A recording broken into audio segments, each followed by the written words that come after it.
अब यहाँ प्रेमचंद जी जो है वो कह रहे हैं कि जब उन दोनों बैल जो हैं वो जब गांव आते हैं भाग करके, तो दोनों बैलों का स्वागत गांव के बच्चे बहुत करते हैं, बहुत खुश होते हैं, उनके लिए तालियां बजाते हैं, अपने घरों से खाना लेकर आते हैं। लेकिन जो झूरी की पत्नी है उसे ये बिल्कुल अच्छा नहीं लगता, वो उन बैलों को काफ़ी भला बुरा कहती है। एक बालक ने कहा, ऐसे बैल किसी के पास ना होंगे। दूसरे ने समर्थन किया, इतनी दूर से बैल से दोनों अकेले चले आए। तीसरा बोला, बैल नहीं हैं, वे उस जन्म के आदमी हैं। इसका प्रतिवाद करने का किसी को साहस ना हुआ। मतलब बालक जो हैं वो आपस में बहुत खुश हैं और एक दूसरे से कह रहे हैं कि ये तो बहुत दूर से आए हैं, ऐसे बैल तो किसी के पास भी नहीं होंगे, और ये बैल नहीं है, ये तो पिछले जन्म के कोई आदमी हैं। और इस तरह से वो लोग चर्चा कर रहे हैं और बहुत अधिक खुश हो रहे हैं। झूरी की स्त्री ने बैलों को द्वार पर देखा तो जल उठी, बोली, कैसे नमक हराम बैल हैं कि एक दिन वहाँ काम न किया भाग खड़े हुए। अब जो है झूरी की जो स्त्री है वो उसने जब दोनों बैलों को देखा तो वो बहुत जल उठी, उसे बिल्कुल भी खुशी नहीं हुई और वो बोली कि ये तो नमक हराम बैल हैं, इन्होंने वहाँ पर एक दिन भी काम नहीं किया और वहाँ से भाग खड़े हुए, वहाँ से भागकर यहाँ पर चले आए। झूरी अपने बैलों पर यह आपेक्ष न सुन सका, नमक हराम क्यों है, चारा दाना ना दिया होगा तो क्या करते। झूरी को ये बात अपनी पत्नी की बहुत बुरी लगी और उसने कहा कि उन्हें वहाँ पर चारा दाना नहीं मिला होगा, इसीलिए वो भाग आए और वो क्या करते।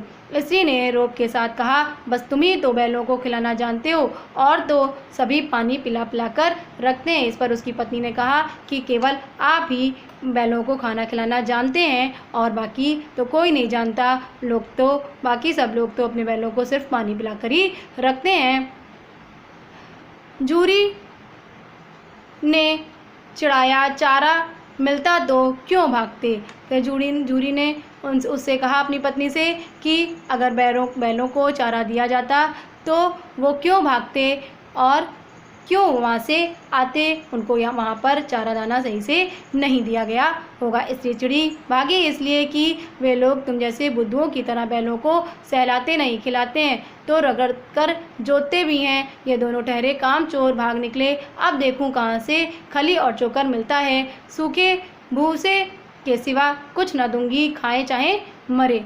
और उन बातों को सुन कर के झूरी की वो बहुत क्रोधित हो गई और उसने कहा कि वहाँ पर ऐसा नहीं है कि सिर्फ बैलों को प्यार ही किया जाए, उनको खाना ही खिलाया जाए, वो लोग इतने बुद्धू नहीं हैं, वो लोग खिलाते हैं अपने बैलों को तो उनसे काम भी करवाते हैं, और ये दोनों तो बहुत बड़े काम चोर हैं, उनसे काम नहीं किया गया इसलिए ये लोग भाग आए। अब मैं इन्हें खाने में सूखा भूसा दूंगी, कोई भी इन्हें खली और चोकर नहीं देगा, अब चाहे उसको खाएं या चाहे मरे। वही हुआ, मजूर को कड़ी ताकीद कर दी गई कि बैलों को खाली सूखा भूसा दिया जाए, और उसकी पत्नी ने मजूर से कह दिया कि सिर्फ बैलों को खाली भूसा दिया जाएगा, उनको खली चोकर नहीं दिया जाएगा। बैलों ने नाद में मुँह डाला तो फीका फीका, ना कोई चिकनाहट ना कोई रस, क्या खाएं, आशा भरी आंखों से द्वार की ओर ताकने लगे। झूरी ने मजूर से कहा, थोड़ी सी खली क्यों नहीं डाल देता बे, मालकिन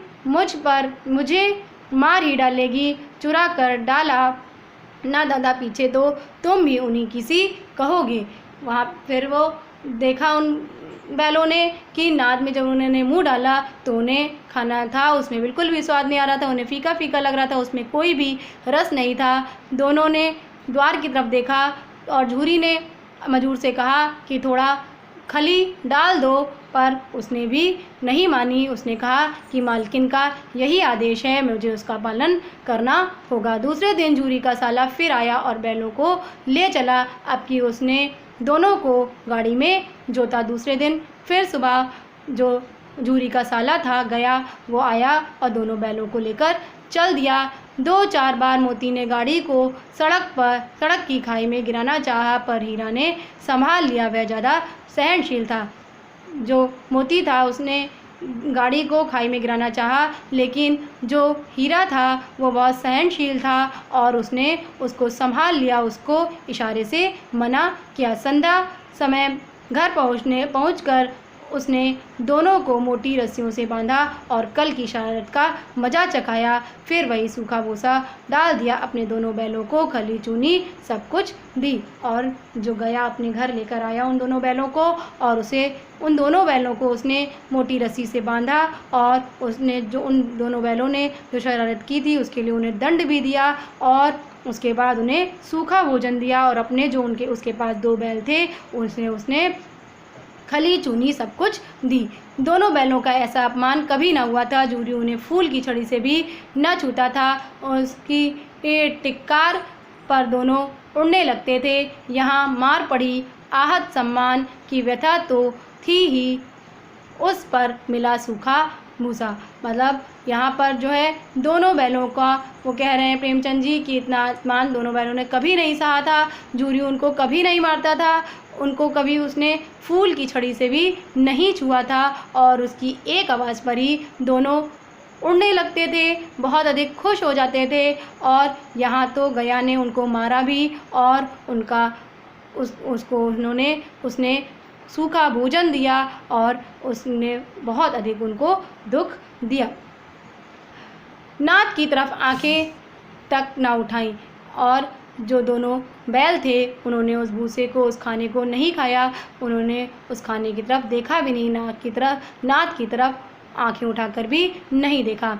दूसरे दिन गया ने बैलों को हल में जोता, पर इन दोनों ने जैसे पाँव न उठाने की कसम खा ली थी। वह मारते मारते थक गया पर दोनों ने पाँव न उठाया। एक बार जब उस निर्दयी ने हीरा की नाक पर खूब डंडे जमाए तो मोती का गुस्सा काबू के बाहर हो गया।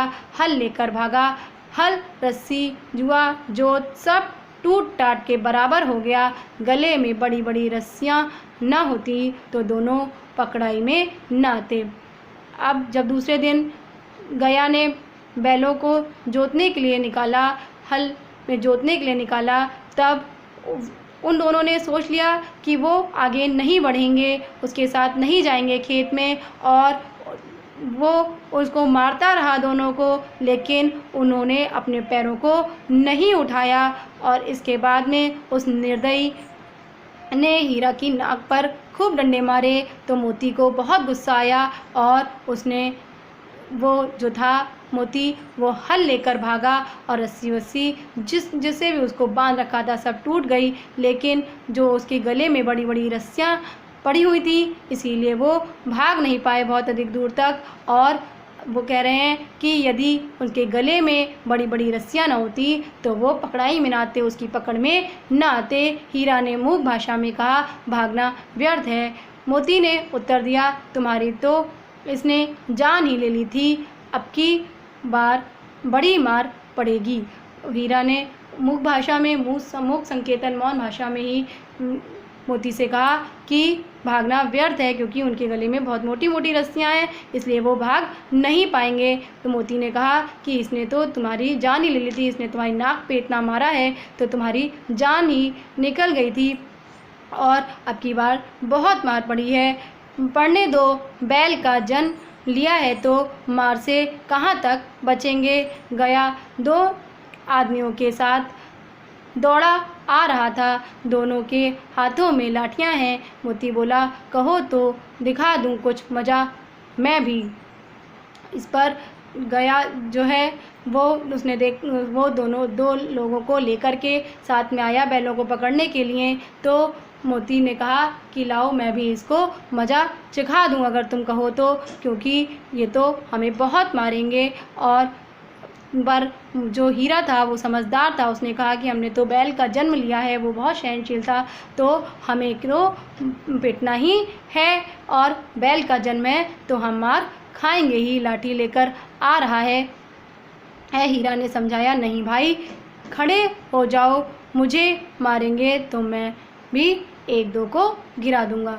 उसके बाद वो कह रहे हैं, देखा उसने कि वो दोनों आदमी जो हैं वो लाठियों को लेकर आ रहे हैं। हीरा ने समझाया कि नहीं, शांति से खड़े रहो और भागने की कोई ज़रूरत नहीं है। पर मोती को बहुत गुस्सा आ रहा था, बहुत क्रोध आ रहा था। उसने कहा कि अगर मारेंगे मुझे तो मैं भी एक को किसी न किसी को गिरा अवश्य दूँगा।